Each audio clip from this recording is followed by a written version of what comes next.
What's up, YouTube? Welcome to the Credit Plug channel where we talk about how to build credit, how to establish relationships with banks and financial institutions, and most importantly, how to get you access to high limit credit funding. If you're new to our channel or if you've been checking out our content, definitely hit that subscribe button. Otherwise, you could like, share, or comment down below. It helps our content reach a wider audience and we appreciate the support. In today's video, we're going to be discussing the Biden administration's plan to replace the private consumer credit reporting agencies, the big three: TransUnion, Equifax, and Experian. Now, one of the biggest flaws with the current credit reporting system is the fact that negative information can stay on your credit report for up to 7 years. Now, this is very problematic because lending decisions that are based on today are looking at data from up to 7 years back. You can be in a completely different financial situation, or you may have made a mistake in the past. That's going to affect your ability to get a loan, to get a mortgage, to get a car loan, or even in some cases to be able to get employment, because certain jobs do run your credit in order to qualify you for that particular job or make the job contingent on you having satisfactory credit history. Now, it really penalizes people who have made a mistake in the past. Another big problem with the credit reporting system is the fact that there's a very small margin of error when it comes to on-time payments, right? Because if you miss 2 payments out of 100, that's considered derogatory payment history. But if we were to take a test and you got 98%, that would be considered an A plus. But when it comes to credit, that's not good at all, and that can really hinder you from being able to get additional loans and credit that you could use, whether that's to get a business loan to grow your business, whether that's to qualify for a mortgage at a decent rate. So having negative and derogatory information for up to 7 years can really hold you back. The Biden administration proposes reducing the number of years of negative information reporting from 7 years to 4 years. Now, their proposal is called the Public Credit Registry. This would be administered through CFPB, which is the Consumer Protection Financial Bureau. They would basically house all of the credit data, and after a certain period, the private credit reporting agencies wouldn't be allowed to furnish that data to different lenders.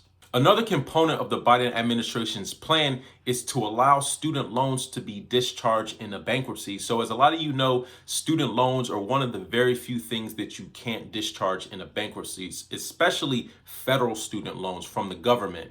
Student loans are a huge issue because it raises your debt to income, and it prevents a lot of people who are saddled with hundreds of thousands of dollars in student loans from qualifying for a mortgage. Because when you're qualified for a mortgage, you have to meet a certain debt to income ratio. And if you have thousands and tens of thousands, hundreds of thousands of student loans, you're not going to be able to qualify, even if you do have decent income or decent credit score. This new proposal will allow student loans to be discharged in bankruptcy, therefore allowing millions of Americans to be able to qualify for a mortgage and then be able to build their wealth through home ownership. The Biden administration also proposes being able to exclude certain types of derogatory information, such as medical debt, from the evaluation of your credit score. Also punishing different lenders who have predatory types of loans. So let's say you got a predatory loan and it's reporting derogatory.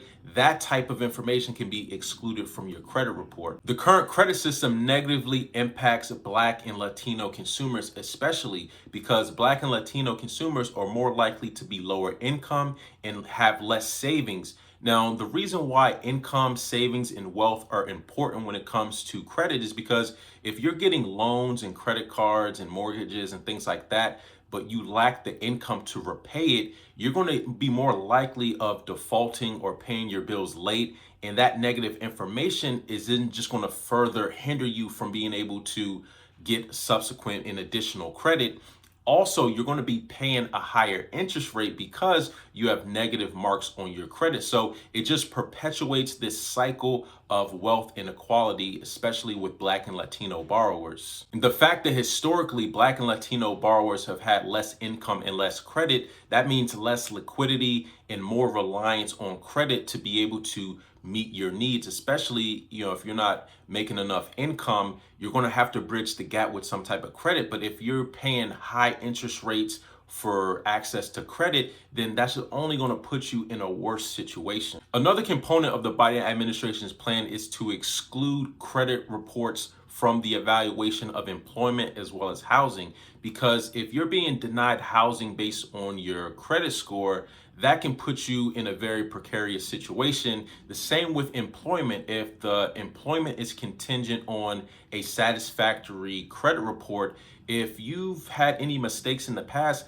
that may prevent you from getting a job in the future, and that is going to disproportionately affect Black and Latino consumers. Now, here's my take on the Biden administration's overall plan to reform the credit reporting system. I think it's good in theory because it's looking to level the playing field and make things a little bit more equitable, especially for people who are disadvantaged the most. So if you're someone who already has good income, you're more likely to pay your bills on time and thus be rewarded with lower interest rates and higher access to credit. Whereas if you've been historically disadvantaged when it comes to income, wealth inequality, credit is really not going to work in your favor because you're more likely to get derogatory marks and therefore pay higher rates for credit and just have less access. That makes you vulnerable to predatory types of lending. So with this new system, it's looking to make things a little bit more equitable. But in theory, it sounds like a good idea. Practical wise, this is something that's going to take years. In my opinion, I think this would take anywhere from 7 to 10 years to actually implement to the point where people are actually being able to take advantage of it, right? And the reason why it's going to take a long time to implement is because there has to be a transition from the private credit reporting agencies to this public credit registry that would be managed by the Consumer Protection Financial Bureau. And that's just going to take a long time because they need to actually accumulate up to 7 years of credit data. So this isn't something that's going to happen tomorrow, next year, or even 4 or 5 years from now. And this is something that's probably going to take anywhere from 7 to 10 years. So we'll see what happens if this actually gains any traction. But I think some of the merits of it are definitely a good thing because there are a lot of flaws in the current credit system. I personally have been affected by, some of the systems that are in place right now, but I've just found ways to work around it. And that's what a lot of people are trying to do right now. They're just trying to work around this particular system. But if the system was already designed to, help people at the bottom, then we wouldn't have a lot of the problems that we see, especially, when it comes to wealth inequality. And here's one of the things too that some people don't like to admit. Unless you're really wealthy or you're just a minimalist, you're going to need credit in some form or fashion, right? The home that you live in, whether you're purchasing it, whether you're renting it, someone had to have their credit ran and had to have, decent credit, unless you're living in public housing or something like that, your landlord had to get a loan to purchase the home you live in, or, if you're in an apartment, then you would have had to have, decent credit to get that particular place. Or when it comes to, buying a car, unless you're just buying a car outright, you're probably going to need to finance it. They're giving 18-year-olds, hundreds of thousands of dollars in student loans without any type of, credit worthiness. And then these students are having to pay these loans back without the sufficient income to repay it. And it just creates this vicious cycle of, people being saddled with debt, not being able to repay it, and then being penalized by the credit system because they were unable to pay it because they didn't have the resources to pay it in the first place. So I think there are a lot of strong points with the Biden administration's plan. I think the key points really is shortening that window of negative information reporting, as well as being able to discharge student loans in bankruptcy. I think those two things alone would have a great impact. But again, this is something that we're not going to see for at least 7 years because there has to be a transition. So that's all I really wanted to talk about in today's video. Let me know your thoughts and opinions right down below. Until next time, y'all take it easy and we'll talk to you soon. Peace.